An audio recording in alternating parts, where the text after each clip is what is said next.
मेरे प्यारे बच्चों, कॉन्सेप्ट एकेडमी की इस वीडियो को देखने के बाद आप सभी से इस चैप्टर से जो भी क्वेश्चन बन सकते हैं वो सारे क्वेश्चन बहुत अच्छे से आ जाएंगे। ये वीडियो मैंने आप लोगों के लिए बहुत स्पेशल तरीके से मीन्स एनसीईआरटी वाले मेथड से बनाई है। एनसीईआरटी में से जितने भी ऑब्जेक्टिव बन सकते थे वो सब मैंने यहाँ पे सिलेक्ट किए हैं। तो स्टार्ट करते हैं। क्वेश्चन नंबर 1 बहुत सिंपल क्वेश्चन है। If circuit containing inductance only, that means हमें समझ में आ गया कि जो सर्किट है वो सिर्फ और सिर्फ एक एलिमेंट रखता है, एल। ये एलिमेंट रखता है।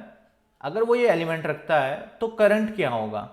बहुत तेजी से बनेगा, वोल्टेज को लीड करेगा, वोल्टेज को लैग करेगा, या सेम फेज में होगा करंट। तो बच्चों हमें पता है, आप लोगों में थोड़ा सा सिखा दूं। देखो ध्यान से सुनना।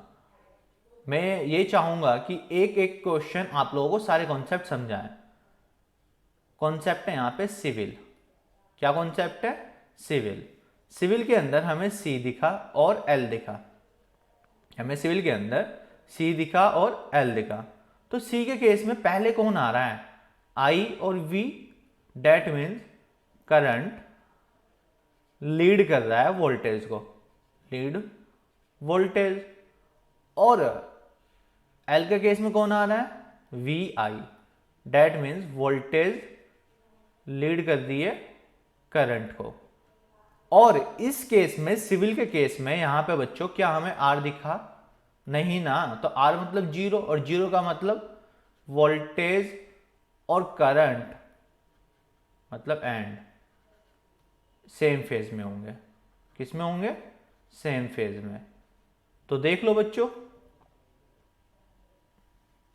देख लो यहां पे क्या है कि यहां पे सर्किट ने कहा है इंडक्टेंस। तो इंडक्टेंस कौन कंटेन कर रहा है? ये एल। और एल के लिए क्या है? वोल्टेज आगे आ रही है, करंट पीछे। करंट पीछे आ रहा है, इसने करंट ही पूछा है। तो क्या आंसर होगा इसका? Lags the voltage. I hope कि आप लोगों को ये क्वेश्चन और ये कॉन्सेप्ट दोनों ही आ चुके होंगे। इसके जैसे आगे क्वेश्चन आए तो आप लोग कर पाओगे। Average power supplied to inductor over one cycle, complete cycle. बच्चों हमें पता है, क्वेश्चन नंबर 2 के लिए देखो, ऑप्शन ये है is always positive, is one, is always negative, is zero. ये हमारी एसी है। और एसी, अच्छा डायग्राम पे मेरे मत जाना, अगर ये +5 है तो ये भी -5 होगा, एग्जैक्ट इक्वल होगा, है ना। जितना एग्जैक्ट ये ऊपर होगा उतना ये एग्जैक्ट नीचे होगा। थोड़ी सी ड्राइंग से आप लोग एडजस्ट करना पड़ेगा। अच्छा, कॉन्सेप्ट पे फिर से आ जाते हैं। Weather it is voltage, weather it is current, दोनों किसके रिस्पेक्ट में? टाइम पीरियड की, ओमेगा टी। हाँ, तो इसने कहा है कि कंप्लीट वन साइकिल के लिए एवरेज पावर कितनी होगी। तो बच्चों आप लोग देखो ना यार, यहाँ पे अगर यहाँ पे एवरेज, यहाँ पे पॉजिटिव साइकिल के लिए +P पावर है तो निगेटिव के लिए -P होगी। और मैं अगर एवरेज लेता हूँ तो P एवरेज कितना होगा यार? आप लोग खुद देखो ना, जीरो। भाई जितना ऊपर उतना नीचे, +P और -P, तो इनका एवरेज कितना होगा? जीरो होगा। 10 रुपये आपने किसी को दिए है, 10 रुपये आपने उससे लिए है, तो कितना एवरेज है? Finally zero. 10 आपने दिए, 10 आपने लिए, तो इसका क्या आंसर है? Is zero. Next, phasor diagram show. बहुत इंपॉर्टेंट क्वेश्चन है। बच्चों को पता तो है फेजर डायग्राम करंट और वोल्टेज के लिए होता है, पर क्या शो कर रहा है? ये शो क्या करता है बच्चों? देखो, angular speed, phasors rotating counterwise with angular constant angular speed, phase only, phases of matter. बच्चों जो ये मैं आप लोगों को ये डायग्राम बनाऊं, आई और वी। अब हमारे यहाँ पे, मैं अगर यहाँ पे ये इस तरीके से बनाता हूँ डायग्राम, फेजर डायग्राम, 5 इसके बीच में एंगल, तो आप लोग क्या देख रहे हो? फिर V1, ये V1 था, ये V2 है, ये φ1 एंगल था, ये φ2 एंगल है पूरा। तो यहाँ से क्या शो हो रहा है हमारा? क्या शो होगा हमें? कि फेजर रोटेट कर रहा है। और कैसे रोटेट कर रहा है? Counter wise, counter clock wise with constant angular speed. अभी हमें पता है ना, ओमेगा टी हमेशा यही तो होगा। भैया आप लोग देखो, V = VM sign omega T plus five. Change किस में आ रहा है बच्चों? हमेशा पहले φ1, फिर φ2, फिर फाई 3, फिर फाई 4, ओमेगा तो सेम है ना, तो एंगुलर कांस्टेंट एंगुलर स्पीड, ये तो हमें समझ में आ गया, ये तो होना ही होना है। और वो फेज को भी शो कर रहा है, जो रोटेट कर रहा है, दैट मीन्स क्या आंसर होगा इसका, B. Next, effective voltage V R M S is related to peak voltage V naught by, peak volt में मतलब मैक्सिमम वोल्टेज, पीक वोल्टेज का मतलब मैक्सिमम वोल्ट। बहुत इंपॉर्टेंट क्वेश्चन है, न्यूमेरिकल आता है, बहुत सिंपल सिंपल, मैं आप लोगों को समझा देता हूं एक बार। वी आर एम एस का फॉर्मूला होता है V M by root two, और जब मैं 1/√2 करूंगा, 1/√2 ही तो ये वी एम, और 1/√2 मतलब 1 को 1.414 से डिवाइड करूंगा वी एम, तो आंसर आएगा बच्चों, आप लोगों को डायरेक्ट याद रखना है 0.707 V M. That means option number B सही है। अच्छा बच्चों, इसमें अगर मैं इस पूरी इक्वेशन को, ये वाली जो इक्वेशन है, इसको मैं आर से डिवाइड कर दूं तो क्या मिलेगा मुझे, V R M S upon R is equal to V M root two R. तो यहां से क्लियर हो गया, I R M S is equal to I M by root two. हो सकता है नेक्स्ट कुछ क्वेश्चंस में ये रिलेशन आ जाए, या तो आप लोगों को ध्यान रखना है। अच्छा, नेक्स्ट बोल रहा था मैं, नेक्स्ट ही है बिल्कुल एग्जैक्ट, मुझे लगा 2-3 क्वेश्चंस के बाद होगा। तो करंट और पीक करंट में आई नोट में क्या रिलेशन है, तो अभी हमने देखा था कि I R M S equal to I M by root two, और रूट टू का 0.707, भाई 1/√2 का 0.707, रिलेशन आप लोग याद रखोगे। अभी बताया तो था वी आर एम एस वाला, V R M S equal to root two से डिवाइड करते हैं हम लोग, then we get 0.707 V M. Simple question है बच्चों, तो आप लोगों को आई होप कि आंसर आ रहे होंगे आप लोगों के।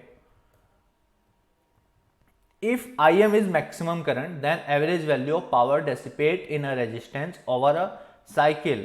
You know very well कि पावर का क्या फॉर्मूला होता है बच्चों, I²R। AC के केस में, अच्छा आप लोगों को मैं यहाँ एक की पॉइंट बता देता हूँ, की पॉइंट हमेशा ध्यान रखोगे, एक की पॉइंट है, की पॉइंट मतलब बहुत इंपॉर्टेंट जो कंक्लूजन है, अनटिल अनलेस, जब तक बोला ना जाए वोल्टेज और करंट की कोई भी वैल्यू हो, वो हमेशा आरएमएस वैल्यू होगी। ये ध्यान रखना, किसी भी न्यूमेरिकल में अगर वोल्टेज गिवन है या कोई करंट गिवन है, तो आप लोगों को सोचना ही नहीं कि यहाँ पे एवरेज है, आरएमएस है, मैक्सिमम है, क्या है। जब तक बोला ना जाए आप लोग यकीन मान के चलोगे कि वो आरएमएस वैल्यू है।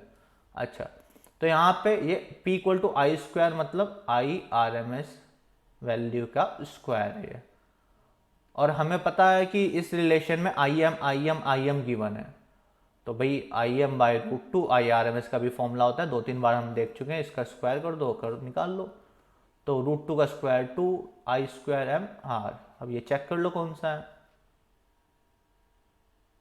ये फर्स्ट वाला हो गया। नेक्स्ट क्वेश्चन देखते हैं। नेक्स्ट क्वेश्चन क्या है, if a circuit containing resistance only voltage and current are. अच्छा, अभी हमने सिविल में देखा था कि आर तो था ही नहीं, और जब आर नहीं था इसका मतलब आर की वैल्यू 0, 0 का मतलब सेम फेज में होंगे। क्या होगा बच्चों, सेम फेज में, कौन, V and I, V and I, तो आंसर क्या होगा, इन फेज।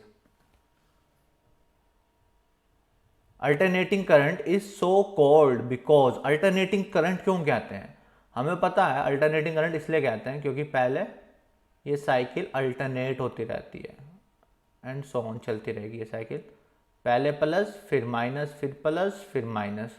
तो ऑप्शन चेक कर लो भाई, ये वैल्यू वाला तो ऑप्शन वैसे भी नहीं हो सकता, क्योंकि 10, 15, 20 ऐसा तो कुछ फिक्स है ही नहीं, है ना, 0 ये भी मतलब ही नहीं बैठता। Current is switch on and off, गलत। Polarity alternates, exactly. हाँ, अगर यहाँ पे लिखता वोल्टेज और current is switch on and off alternately, वो भी चल जाता, पर परफेक्ट आंसर क्या है, polarity alternate from positive to negative with time. अच्छा, ये मिसप्रिंट था बच्चों, minus plus to minus and so on, ये प्रोसेस इसी तरीके से चेंज होता रहेगा।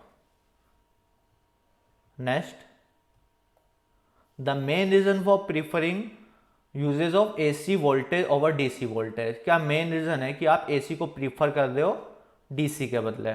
आप लोग देखते हो आप लोगों के घरों के अंदर कौन सी सप्लाई है, आप लोगों के जो घरों के अंदर सप्लाई है वो एसी है।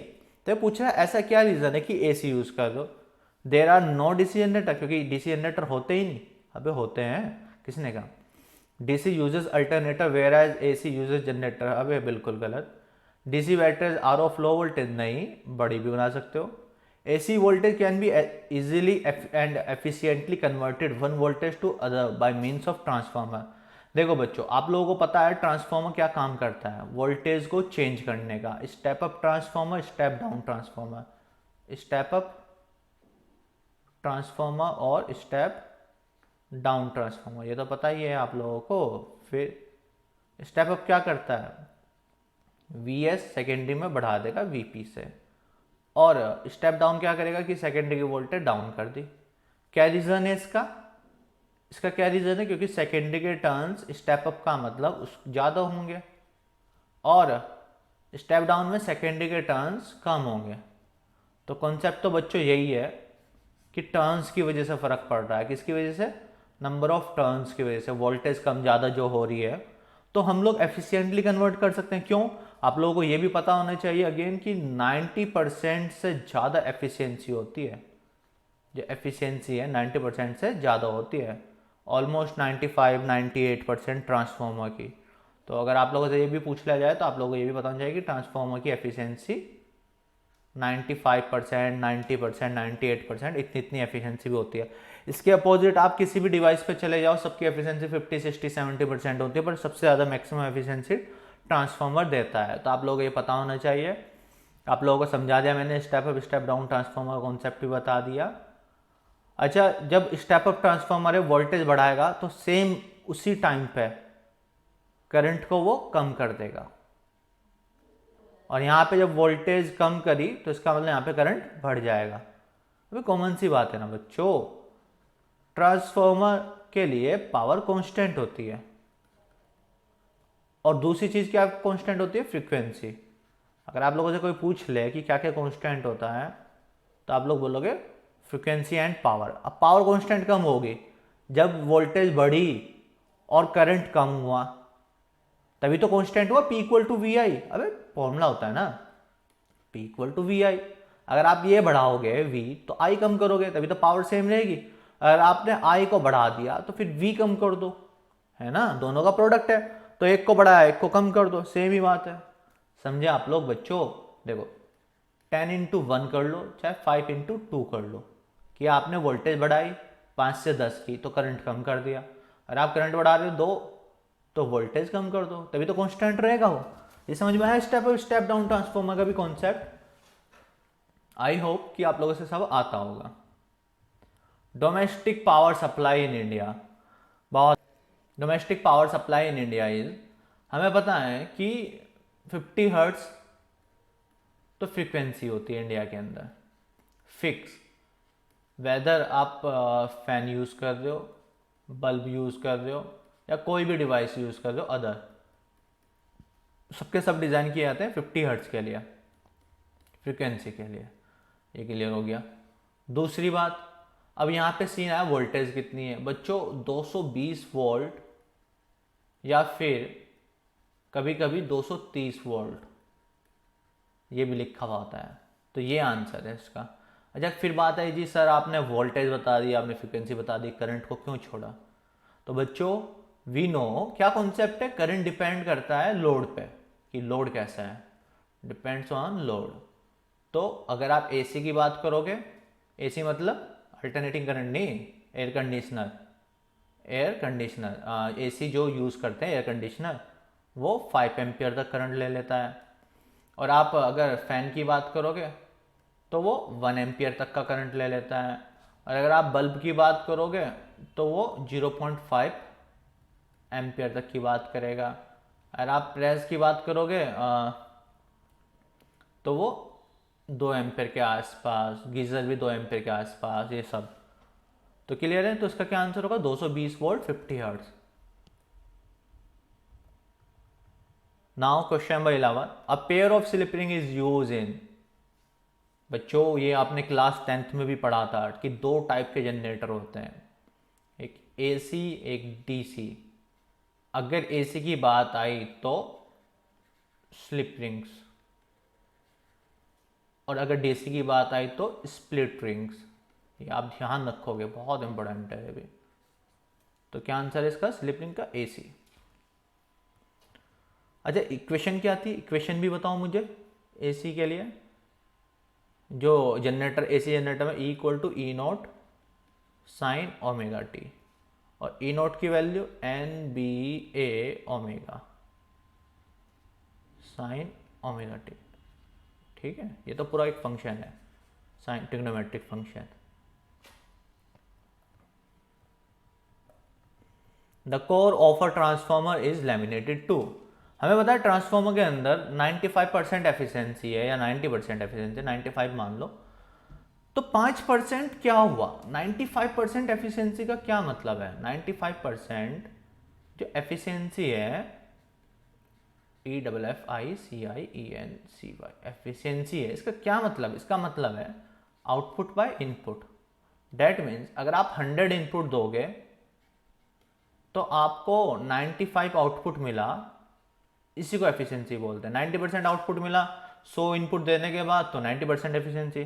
तो इसका क्या, यहाँ पे क्या लॉजिक निकल के आया कि सर इनपुट अगर हम लोग 100 दे रहे हैं तो आउटपुट 95 मिल रहा है, तो भाई बचा हुआ कहाँ गया, वो 5%, वो गया लॉसेस में। कहाँ गया वो, लॉसेस में।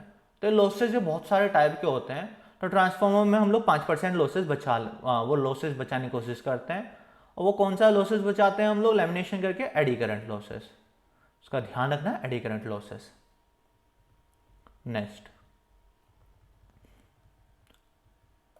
a generator produce a voltage that is given by V equal to 240 volt 120 t volt, where t is in second the frequency and RMS voltage। अच्छा बहुत बढ़िया। अभी हमने एक क्वेश्चन देखी थी, इसमें मैंने E लिख दिया था, यहाँ V लिख लो, कोई फर्क नहीं पड़ता उससे।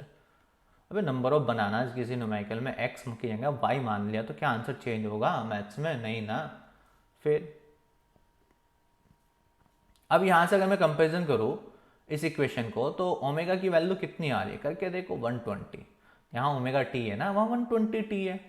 तो फिर ओमेगा वैल्यू, और ओमेगा का फॉर्मूला क्या होता है, 2πf 120 इक्वल टू 120। हमें f बताना है, फ्रीक्वेंसी तो पूछी इसने, फ्रीक्वेंसी।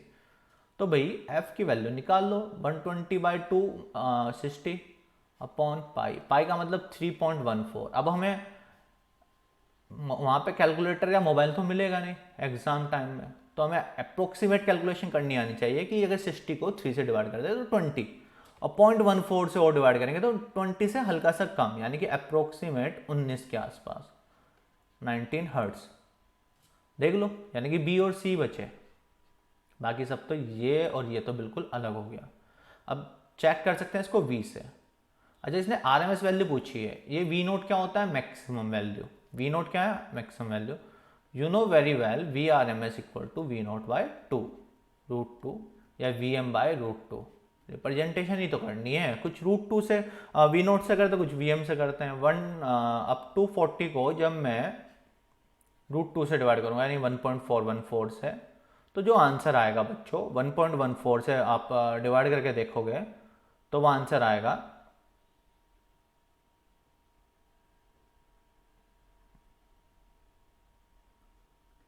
170 वोल्ट। क्या आंसर आया बच्चों, 170 वोल्ट। आप लोग एक बार चाहे तो करके देख लेना, क्या करना है आप लोगों को, एक बार फिर से देखो, 240 को 240 डिवाइडेड बाय 1.414, यही तो आएगा 170, यानी कि 169 के समथिंग आएगा। आप लोग उसको 170 बोल सकते हो, पॉइंट से इतना फर्क नहीं पड़ेगा। Next, magnitude of EMF produced in a coil when a magnet is inserted into it does not depend upon।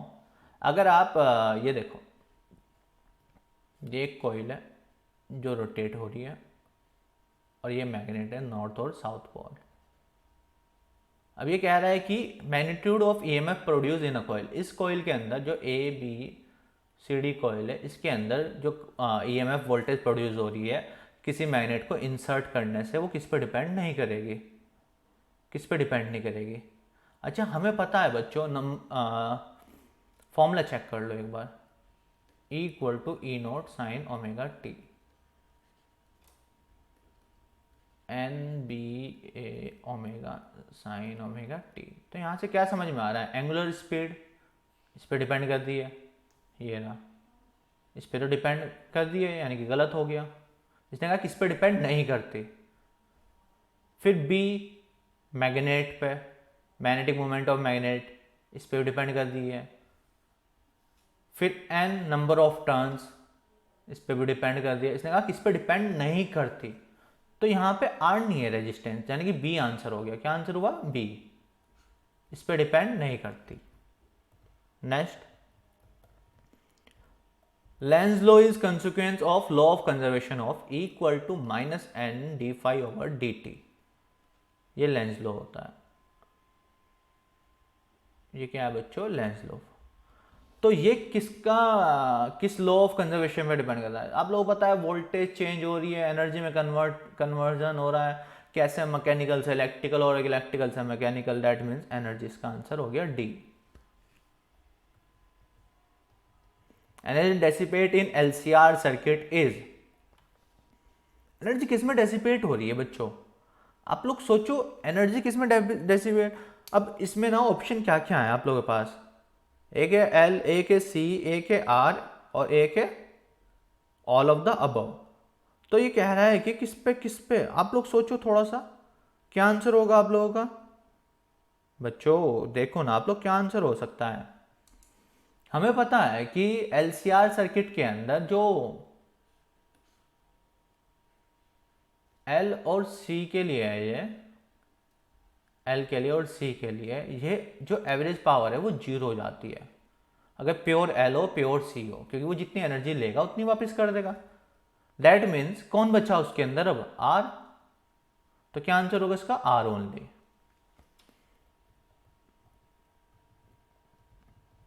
In general in an alternating current circuit. अब देखो वही क्वेश्चन, जनरली कि अल्टरनेटिंग करंट, किसी भी अल्टरनेटिंग करंट सर्किट में क्या होगा। अभी हमें पता ही है, 50 बार देख चुके हैं हम लोग कि average value of current is 0, बाकी पढ़ने की जरूरत है ही नहीं।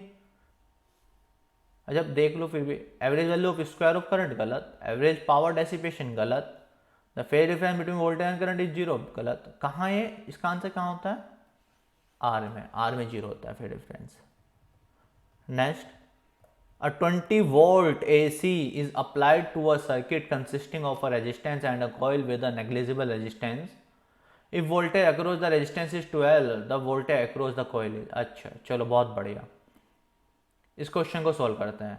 एक 20 वोल्ट का AC है जो अप्लाई किया गया किसी सर्किट में, और V हमारी कितनी हो गई, 20 वोल्ट। उसके बाद इसमें रेजिस्टेंस R है और कॉइल है L, ये दो चीजें हैं। तो हमें पता है कि V का फॉर्मूला क्या होगा, V square R plus V square L, V square R और V स्क्वायर L। तो V यानी कि 20 टोटल वोल्टेज, अंडर रूट उधर जाके स्क्वायर हो जाएगा, V स्क्वायर R रेजिस्टेंस के अक्रॉस वोल्टेज है 12, तो 12 square plus V square L। तो ये 400 minus 144 equal to V square L, यानी कि 256 equal to V square L। तो ये VL की वैल्यू अंडर रूट में पहुंच जाएगी भाई, यानी VL इक्वल टू 16 वोल्ट। अच्छा कोई बच्चा ऐसा नहीं तो नहीं था कि 20 वोल्ट टोटल है और 12 वोल्ट यहाँ है R में, तो बाकी की 8 वोल्ट, बाकी की उसको लग रहा हो कि 12 इसमें चली गई, 8 इसमें चली जाएगी। बिल्कुल गलत है, 8 वोल्ट वो हमेशा ऑप्शन में रखेंगे। आप लोगों को ध्यान रखना है क्या आंसर होगा इसका, 16 वोल्ट ना, गलत मत कर देना बच्चों। ये डीसी सप्लाई नहीं है कि आपने V equal to V1 plus V2 बोल दिया। ये बच्चों VR1, एक सेकेंड में आप लोग प्रॉपर्टी का, V1 plus V2 equal to V, ये किस में वैलिड है, डीसी में।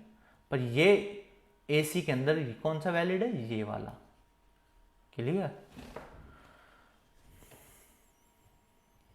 The back EMF in a DC motor is maximum. कब मैक्सिमम होगा?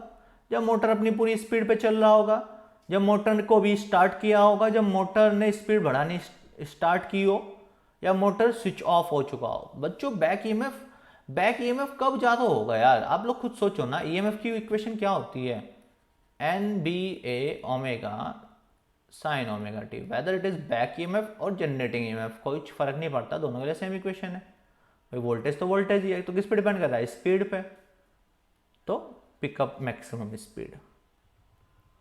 Next, the current passing through a choke coil of 5 henry is decreasing at the rate of इतना 2 amp पर second. EMF, ओहो EMF का हमें famous formula पता है, E equal to N D phi over D T. ये famous formula है by Faraday's law. Faraday's law के थ्रू फेमस फॉर्मूला है, बट हमारा यहाँ पे अब आप लोग देखो, फैराडेज लॉ का तो काम चल ही नहीं रहा इसने, और हमें कर ईएमएफ निकालना है। तो दूसरा फॉर्मूला क्या है? ऐसा फॉर्मूला यूज करना है जिसमें एल आ जाए और D I over D T आ जाए। तो हमें ध्यान है L D I over D T यही फॉर्मूला होता है, और यही गिवन है 5 इंटू 2 10 वोल्ट। तो इसका आंसर ए हो गया। If an alternating current circuit consisting of element in series, the current increases or increasing the frequency of supply। देखो बच्चों, इसने बोला है किसी एसी सर्किट के अंदर एक एलिमेंट है जो सीरीज में लगा हुआ है, और किस तरीके का एलिमेंट है कि करंट इंक्रीज हो रहा है फ्रीक्वेंसी के इंक्रीज करने से। फ्रीक्वेंसी इंक्रीज करी तो करंट भी इंक्रीज हुआ, ये इसने रिलेशन गिवन है, ये गिवन है। Which of the following element are likely to constitute the circuit? इस तरीके की कंडीशन कौन सा एलिमेंट करेगा भाई? पहली बात तो ये है कि रजिस्टर तो हटा दो ऑप्शन से, क्योंकि रेजिस्टेंस फ्रीक्वेंसी पे डिपेंड ही नहीं करता। अब बच्चे बी सी डी चेक कर लेते हैं।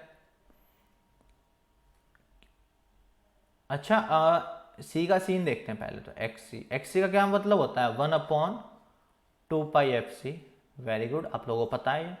फ्रिक्वेंसी अगर आपने बढ़ाई तो एक्सी कम। फर्स्टली आप फ्रिक्वेंसी बढ़ाओगे, सेकेंडली एक्सी कम हो जाएगा। एक्सी मतलब एक तरीके से रेजिस्टेंस ही है, इसको बोलते हैं रिएक्टिव कैपेसिटेंस। एक तरीके से रेजिस्टेंस ही है, मतलब करंट को अपोजिशन में जाएगा, करंट को अपोजिशन में जाएगा और इसकी वैल्यू कम हो गई।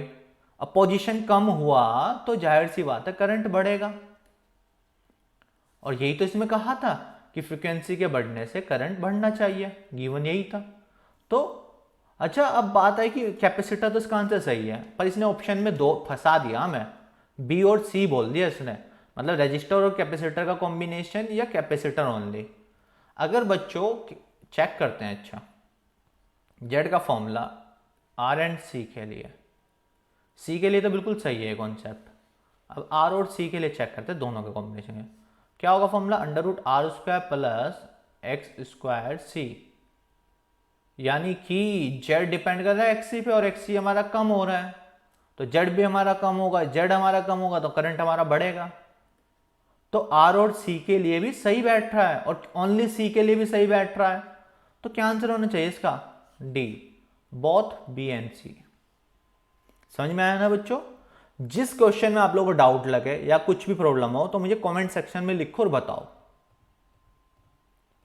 Next, a bulb and a capacitor are connected in series to a source of alternating current if its frequency is increase. अभी चेक किया था, फ्रीक्वेंसी के बढ़ने से एक्सी कम होगा, कैपेसिटर की बात कर दी इसने, एक्सी के कम होने से करंट बढ़ेगा। करंट के बढ़ने से क्या होगा?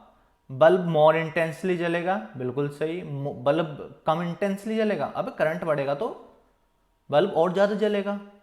Bulb will give light of same intensity, नहीं फर्क पड़ेगा उस पर भाई। Bulb will stop radiating light, अरे नहीं यार, A answer. Next, alternating current can not be measure by DC ammeter, सबको पता है क्यों? क्योंकि एवरेज वैल्यू 0 होती है, बी आंसर।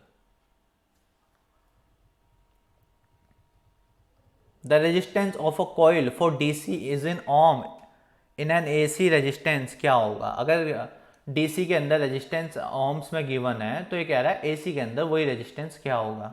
बच्चों आप लोगों में एक रिलेशन बताता हूँ, ये थोड़ा सा ध्यान रखना। एसी का रेजिस्टेंस 1.6 टाइम्स ज़्यादा होता है अप्रोक्सीमेट लगभग डीसी के रेजिस्टेंस से। मतलब सेम सर्किट के अंदर हम लोग ऐसा मान के चलते हैं, हालांकि कुछ अगर एल और सी कंसिडर कर लो आप, तो रेजिस्टेंस तो फिर कितना भी हो सकता है, पर यहाँ एल और सी तो कर ही नहीं, दिया ही नहीं, तो हमें ये ध्यान रखना है विल इंक्रीज ही होगा। आप लोग देख लो यहाँ पे, अगर नॉर्मल रिलेशन देखे तो 1.6 टाइम्स ज़्यादा हो ही रहा है। In an AC circuit V and I are given by this one, the power dissipate in circuit. अरे वाह, बहुत बढ़िया क्वेश्चन। सबको पता है कि sir P equal to V I, यही तो गलत पता है। चलो मैं एसी के अंदर V R M S into I R M S होता है, और वी आर एम एस मतलब V M by root two, और आई आर एम एस मतलब I M by root two. अब सही है। अच्छा, cos sine 100t plus pi by 3 plus, लिखना मिसप्रिंट है, इसको सही कर लेना। क्या है ये बच्चों? ये है प्लस।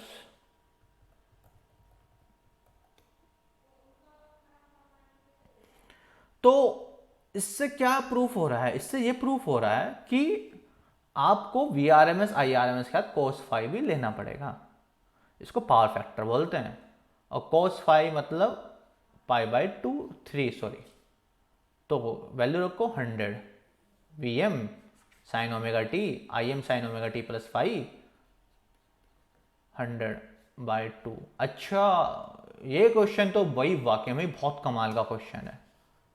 आप लोग देख रहे हो, मतलब इतना अच्छा क्वेश्चन डिजाइन किया गया। मिली एम्पियर, ये तो बहुत बच्चों गलत होना था। 10⁻³ कोस पाई बाई 3 का मतलब कोस 180/3 कोस 60 का मतलब क्या होगा 1/2।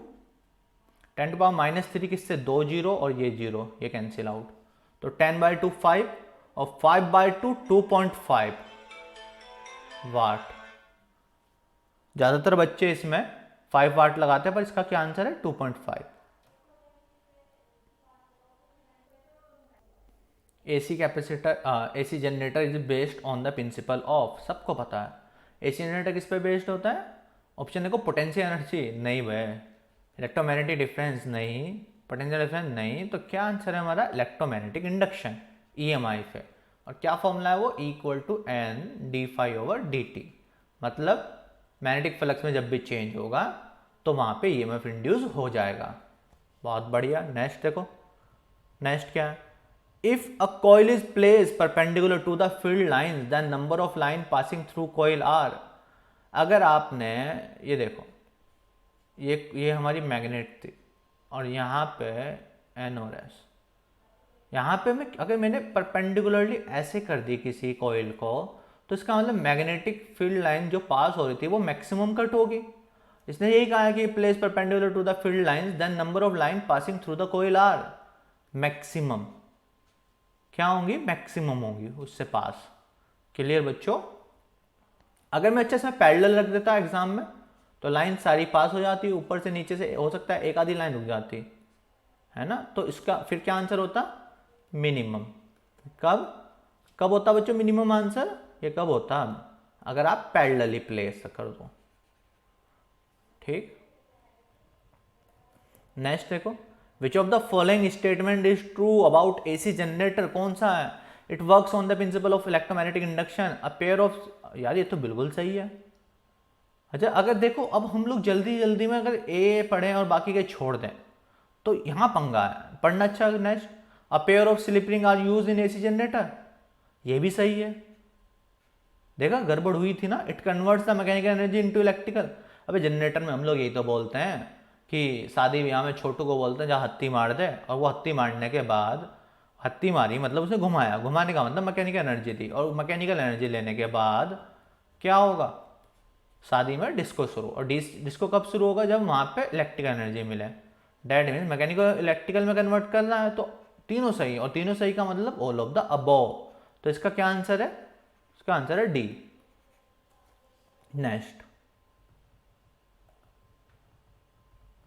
The current induce in a bulk piece of conductor where the magnetic flux link with it changes are known as, हमें पता है फैराडेज लॉ के अकॉर्डिंग जब भी फ्लक्स में आप चेंज करोगे तो एक ईएमएफ इंड्यूस हो जाएगा। और जैसे ही मैं इसे बल्क पीस से जिसका कुछ रेजिस्टेंस होगा कनेक्ट करूंगा तो ये आई में चेंज हो जाएगा, I equal to N by R D phi over D T,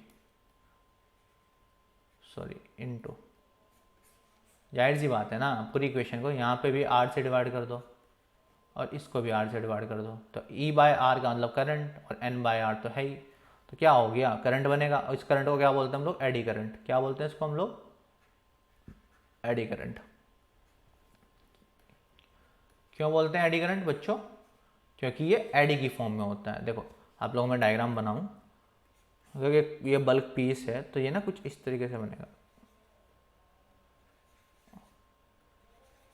क्या आप लोगों ने अगर आप लोग गांव के माहौल से हो तो आप लोगों ने देखा भी होगा नालों में कि करंट कुछ इस तरीके की फॉर्म में होता है, भंवर बोलते हैं, है ना। तो इसी वजह से ही, और यहाँ पे करंट इस तरीके से है, वहाँ पे पानी भी इस तरीके से नाले के अंदर होता है, डेट्स वाई इनको एडी करंट बोलते हैं, भंवरे वाला करंट।